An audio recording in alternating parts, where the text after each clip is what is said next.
Қайырлы күн достар, қалдарыңыз қалай? Менің YouTube арнама қош келдіңіздер. Мен бүгін Генри Форд жайында сөз қозғағым келіп отыр. Генри Фордты өздеріңіз қандай тұлға екенін жақсы білесіздер. Сондықтан Генри Фордтың жеке өміріне тоқталмай қояйын. Генри Фордтың мына бір ғажап сөзіне мән берейікші.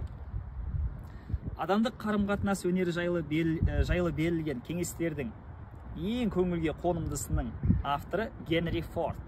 Ол былай дейді: жетістікке жетудің қандай да бір құпиясы болса, ол басқа адамдардың пікірін қабыл алып, оны сол адам мен өз көзқарасыңыз тұрғысынан түсіне білу. Керемет айтылған. Тағы бір қайталап айтайық.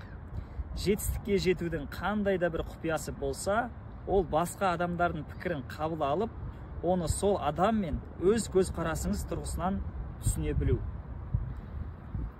Яғни менің түсінігім бойынша біз адамдармен жалпылама достық қарым-қатынас орнату үшін біз адамдарды барынша түсінуге тырысып, және де сол адамның әңгімесін өзімізге қабыл алып, өзіміздің де тарапымыздан сол әңгімеге байланысты қандай да бір ойымызды білдіріп, қорытынды шығара білу.